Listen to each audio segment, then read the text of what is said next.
outside and it was cold. Yeah. Is it here? Yeah, it was during the winter. I guess it was really cold. It starts to see freeze. I'll do whatever you want. Okay. So, it's like my kind of cold. Yeah.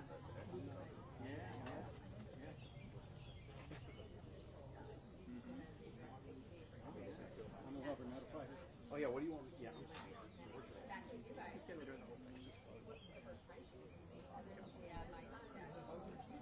Wait.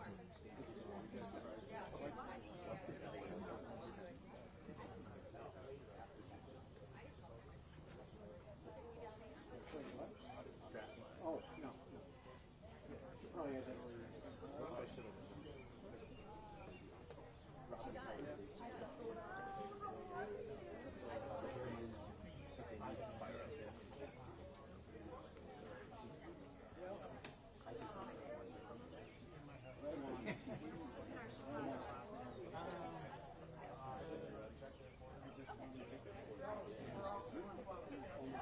No. You do what you gotta do. I'll sit on the ground. I'm actually good here. There we go. You're doing better. So generous. John O'Connor. Your thing. Yeah. Yes, John O'Connor. Where is he? I don't know. Brandon, can we get a shot of you holding up a hot dog with Durbin? One dog, I know. I think that's a guy.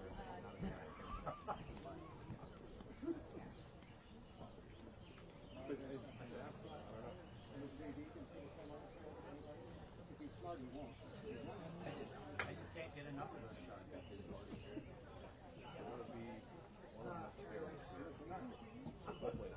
John, is he coming out from that? I think so. Oh, good. Here we go. You know, if he runs and becomes president, that's going to be hanging with those blocks.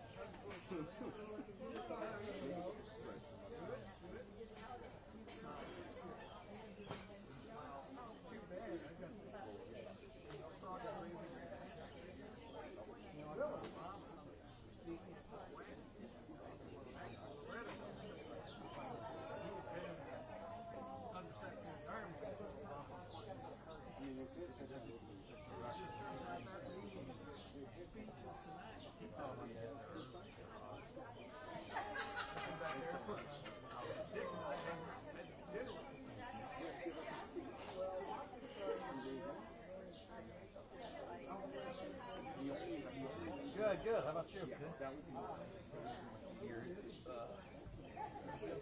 Figured either you were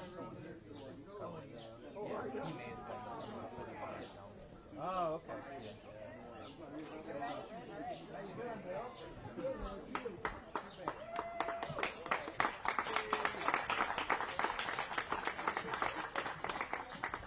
Applause in your own backyard.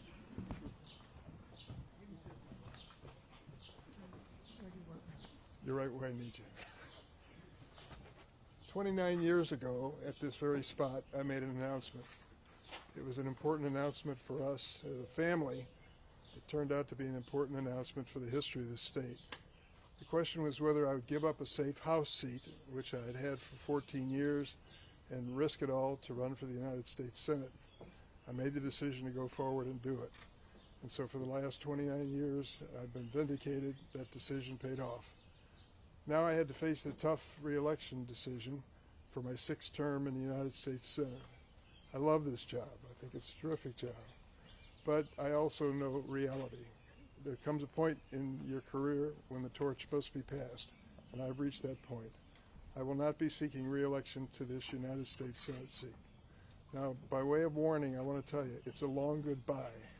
I will be serving in the Senate for a year and a half more until January of 2027. And I plan on being actively involved in the business of the Senate during that entire period of time. But I also reflect today on the reality that I will have completed the longest Senate term of any senator popularly elected in the state of Illinois' history. I'm truly grateful to the voters for giving me that opportunity, and I've tried to use it effectively. I've done this my way, and it meant making decisions based on family needs and personal needs and what I thought would serve our state well. First thing, I came home virtually every weekend. Yep, 50 round trips a year between Washington, D.C. and the state of Illinois. Many of the times I came home after going through Chicago on a Saturday and invited friends who were here to have a glass of wine on my deck while we sit there and watch the White House Correspondents' Dinner from my deck. It was a much better venue, and I didn't have to wear a black tie. But I did it in my own fashion and continue to over the years. Now we have an opportunity to move forward with the reelection, or pardon me, the election of a new United States Senator. We're lucky we have a strong Democratic bench. I mean it. You've heard some names already. Believe me, you're going to hear more, because they've been calling over the last several months and talking about the fact they wouldn't run against me, but they wanted my blessing to run. I'm not planning on endorsing any particular candidate. I hope I don't have to, but I'm not ruling out the possibility in an extreme case.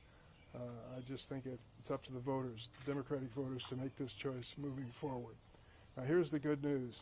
I have a great colleague in the United States Senate named Tammy Duckworth.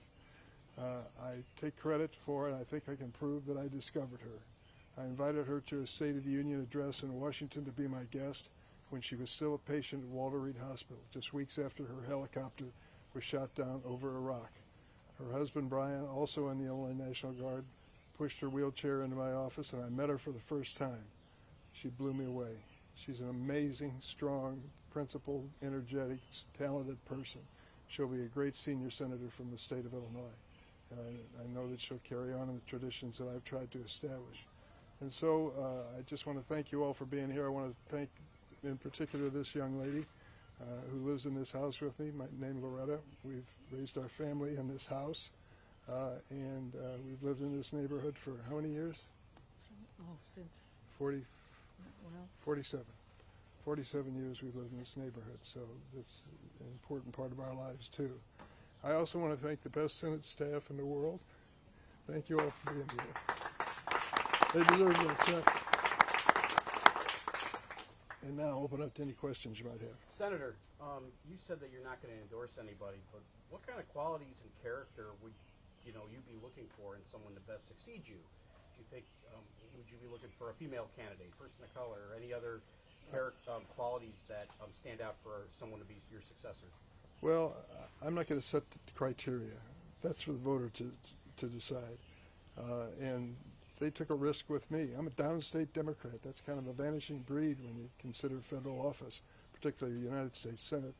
And many of them had never heard of me. A fellow named Paul Simon blessed me with his endorsement, and I moved forward, and things worked out for the best. Look at Tammy Duckworth's background.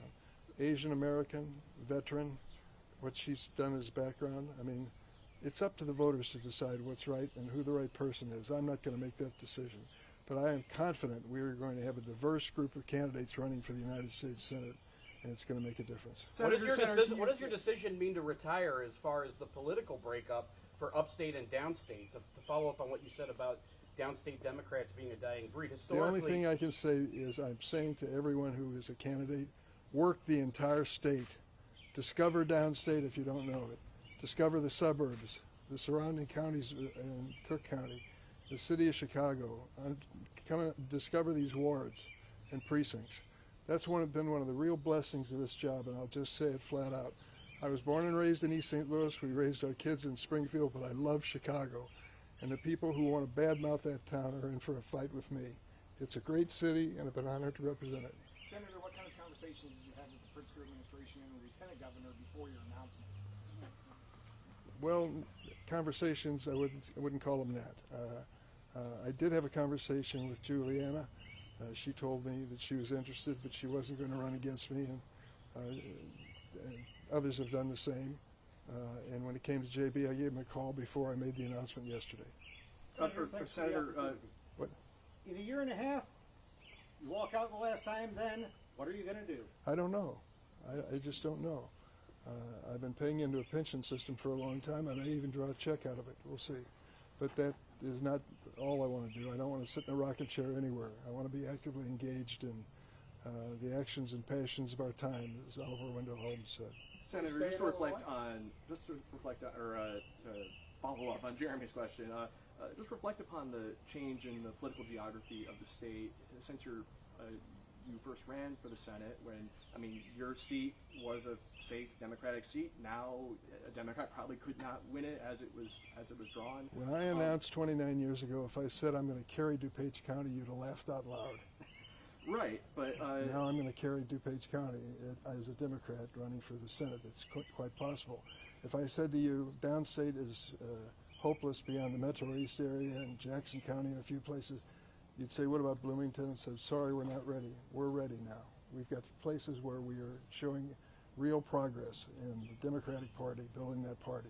My message to everyone interested in running for office statewide, run in the entire state from one corner to the next. Don't assume a damn thing. These are voters who want to hear from you and want to know if you're going to make their lives any better. Does it concern you, though, that with the majority of the electorate now in the Chicago area, in the collar counties, in Cook County, that downstate might not get the attention that it deserves without a downstate senator? I don't believe that. I think the person who is successful in running for this office is going to understand they've got to not only represent the entire state, they've got to work the entire state. We've done that. Do you think you leaving as a downstate I Democrat? can't give you every question. Okay. Senator, how much did the national political climate, the Trump administration, play into your decision to step aside? Well, it played against my decision. The madder I got about what Trump is doing to this country and to the Constitution, the more I wanted to serve and not step aside. But I'm going to spend the next year and a half doing my best to honor the Constitution and protect it.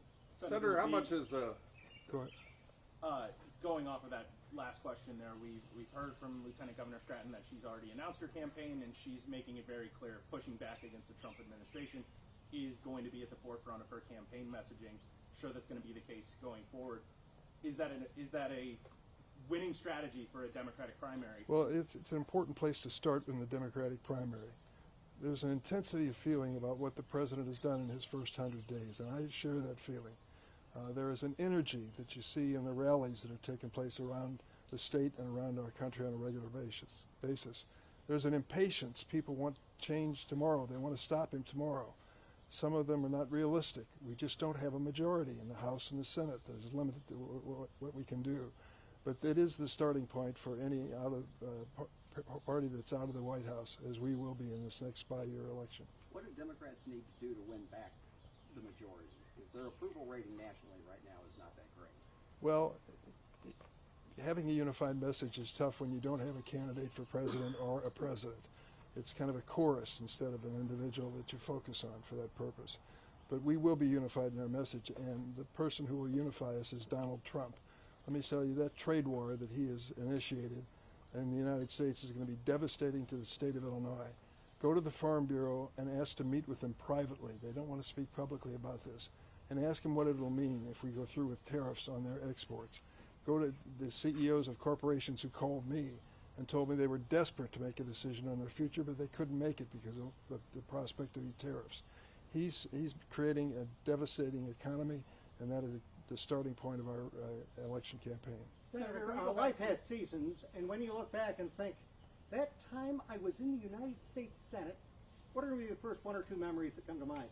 Well, I don't know if it's quite that easy. I would tell you that it's an honor that I never dreamed that I would have. I've worked with some extraordinary people. I've witnessed history being made, and I think of the people I served with, Teddy Kennedy, John McCain, the list goes on and on from there. And they have basically, as far as I'm concerned, made history, and I witnessed it, was part of it in some instances. So that was important to me. But I'll also tell you that getting things done that make a difference in the lives of people I represent makes all the difference in the world. I look back, for example, on something I did in the House of Representatives. It seemed almost inconsequential to ban smoking on airplanes. It ended up being a tipping point, and the whole problem with health care and tobacco changed with that as a starting point.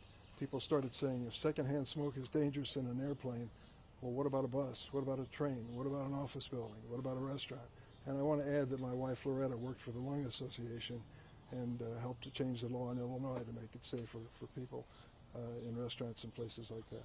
Senator, can you go back to when you when did you first start considering that this was going to be your last term? And was there something that was sort of the tipping point for you? No, this came down to this. I'm 80 years old, all right? I feel good and strong and healthy and go to work like I'm supposed to, travel back and forth to Washington every week. But I had to project forward. The campaign's going to last 2 years, and then you're going to serve 6 years. So are you ready to make an 8-year commitment? That's the truth and the reality of the United States Senate. I didn't think at this point it was the right thing to do. I think it was the right thing to pass the torch on to another generation. Do you have specific priorities for yourself, being in the minority party for this last year and a half in office? Well, I'm going to look for opportunities, but I'm going to spend a lot of time talking to my Republican colleagues, many of whom have sent me nice messages in the last 24 hours. I'm going to beg them to stand up and fight with us to protect the constitutional authority of the United States Senate. We can't give this away. Trade, for example, I know you follow agriculture very carefully. The trade war and the decisions on trade policy under the Constitution are on the backs of Congress. We said in an emergency situation we would delegate that to the president. This president is declaring emergencies that don't exist. We don't have an emergency situation with Canada. For God's sake, it's one of our most important trading partners. And now we're going into a trade war with Canada? Is that the message of the last presidential campaign? People laugh out loud when you say that. But it's sad that we've reached that point. The point I'm making to you is if we as a Congress step up and assert our constitutional authority and responsibility, then we can slow down this president from all these executive orders that he's been issuing. Senator Durbin, can you say as to why you think Democrats have nationally a lower polling than they've had in decades? Why is that the case? Well, there's a disappointment among some progressives that we lost the last election. But I think they can be brought back into the fold if we aggressively go after this administration and their violations of the Constitution and offer an alternative. In a short period of time, in the first 100 days, Donald Trump's approval ratings have been going downhill. And it just reflects the fact of how radical his ideas are and how unacceptable they are to most families. So, you know, I think we can build this party. I think we can build it back into a majority party. We got to get started with the off-year election. What do you think are some of the reasons why the polling has come down for Democrats? What are some of those specific things that you see where, that tripped them up? Well, there's a disappointment that we didn't address the issues, the cost of living issues. But remember this president, remember what he promised about the price of eggs and the price of food people face in the grocery stores? Doesn't talk about it anymore, does he? Because exactly the opposite is occurring. His trade war is going to raise prices on American families at a time when they thought the message of the last election was they had a friend in Donald Trump who would bring down costs for families. That's not a fact. It hasn't happened. And when we make that message clear across the board, I think it'll make a difference. Senator, your thoughts on... on... back 29 years to when you made that first announcement about your Senate run. Yeah. Give yourself some advice for the years ahead. The diet? Go ahead. What would that be? If you could give yourself some advice as you were announcing that first Senate run. You know, I learn as I go. I don't come in with a magic formula and follow that formula. And my magic formula, if there is one, is come home every week to Illinois. Make sure you keep in touch with this state from one corner to the next. Stick with your family and your base here in Springfield, but don't give up on Chicago. It's a great city. You know, it lets you in on a little secret. We did some polling after 10 or 12 years I've been in the Senate, and we asked the voters, where do you think Durbin's from? The people in Chicago said, well, of course he's from Chicago. And the people downstate said, well, of course he's from downstate. And I said, whatever we're doing, keep doing it. And it just meant being a person available all around the state at all times. And that really sees you through. You build up a base of support, and I tried to do that. Given the tensions that exist between upstate and downstate Illinois, do you think that you leaving the Senate as a downstate Democrat exacerbates that? No, I don't. I can't speak for a person who will succeed me as nominee, but I can speak for Tammy Duckworth. She spends a lot of time downstate, and for her it's a special challenge, and I respect her very much for it. She understands the importance of the whole state. We're seeing a generational shift in the people that are now not running for Senate seats. Is an older member of the U.S. Senate? I beg your pardon? Grassley's got you there. Is there a need for that? Did you ever feel that your age got in the way of the decisions you made or how you represented the people? No, not at all. And let me tell you something. I made this point in other interviews. Bernie Sanders is older than I am. He's drawing thousands of people that rallies at places that red states. with AOC and other people. He's got a lot of energy, and he's already announced he's running again in 2 years or 4 years, whenever he's up next. Chuck Grassley is a perfect illustration. He visits every county in his state every year. I sit next to Chuck in the Judiciary Committee. He is focused and energetic. We disagree on a lot of issues, but his age isn't holding him back. You got to be honest about this, though. And many times it's tough to be self-critical when it comes to something as personal as age. But I feel I'm strong enough to go forward, but I try to think 8 years ahead, and I think this is the right decision. Senator, your thoughts on Citizens United and its impact? You know, we see these cartoonish third-party ads picking on the appearance of candidates. Just your thoughts on the impact of not only on elections, but just the way we view folks in Washington. Any negative concerns there? I took a look at the decision speech or press conference of Paul Simon when he decided not to run for re-election. And he said there were 2 reasons, and this goes back, as I mentioned, to 1994. He made the announcement a week after the previous election for the one that he would be standing for re-election in. And he gave 2 reasons. He said the money cost of these campaigns is out of control. He said this in 1994. And you think to yourself, now, Paul, you wouldn't believe it today.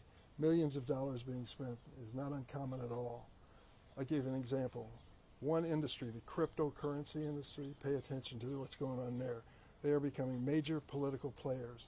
They've decided that some people who want basic regulation of this industry to protect people who are buying into it have got to be defeated. Well, Sherrod Brown was one of those senators. He sits next to me on the A Committee. We vote identically on that subject. And you got to decide whether you're going to run based on your conscience or you're going to run based on fear of the money they're going to spend against you. They spent $40 million, that industry, against Sherrod Brown in the last election, and sadly he lost. So the reality is, as Paul worried about it, it's much worse today. But the second thing he said, you just alluded to it. It wasn't just money. He said in 1994, there's too much meanness in politics. Oh, Paul, if you could only see it today, you wouldn't believe what's going on. And millions of dollars are being spent to muddy people up and to destroy their reputation in the community. That's just the reality. Senator, one bill that you've championed for decades is the DREAM Act. It hasn't gotten across the finish line. You can reflect on that. And do you think there's a chance in Donald Trump's America that that can get across the finish line before you leave? I don't know. The first time I ever met Donald Trump, he had just been sworn in as president. I was at a luncheon. I walked up to him and I said, I want to talk to you about the DREAM Act. He said, you don't have to say another word. You're talking about those young kids, I'll take care of them. Within a matter of a year or 2, he tried to destroy them, to eliminate the DREAM Act and DACA protections that they had. And he's done nothing to help them ever since. He has people working for him in the White House. Stephen Miller is one in particular, a domestic policy advisor, who despises immigrants. Why do I say despises? Because I've been listening to him for 10 years, the speeches he wrote for senators and things that he said. As long as those people are getting the ear of the president, I'm afraid we won't be able to help those who are protected by DACA and the DREAM Act. But I'm not giving up. 830,000 DACA recipients are protected by that law. There should be millions more that are protected. These are innocent kids who came to the United States as infants and toddlers. Their parents made the decision to cross the border. They didn't. They grew up here and did everything right, pledged allegiance to the flag in their classrooms every morning, thought they were part of America, and learned probably when they were about 13 or 14 they were undocumented. Now this president wants to deport them if he can. I hope he doesn't get by with that. I'm going to fight him.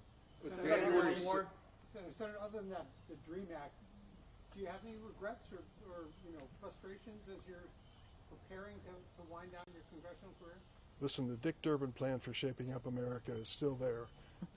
I'm making a joke here. I have a lot of ambitions and things I'd like to see improved in this country. I'll get a chance to work on some of them before I leave, some of them I won't.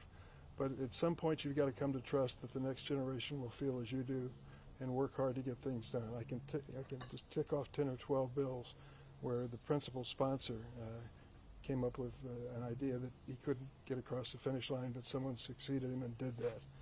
I've got confidence that the ideas and values that I've fought for are going to eventually prevail. I may not be at the signing of the bill, but that's not the important thing. It's important that it get done for the good of this country. Let me close by saying thanks to the media. A lot of you came a long way and sacrificed to be part of this announcement today. I appreciate your coverage over the years, and I hope I've been available as you've needed me, as much as I possibly can. I'll continue to be through this election for the friends, family, and staff who've come here from around the state. Thank you from the bottom of my heart. Thank you.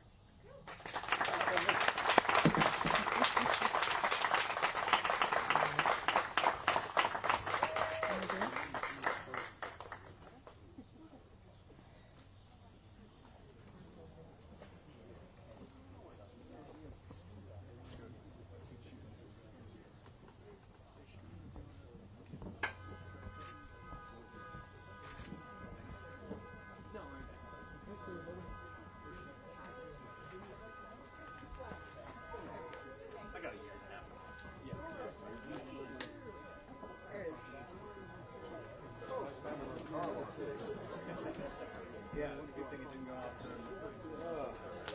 How are things?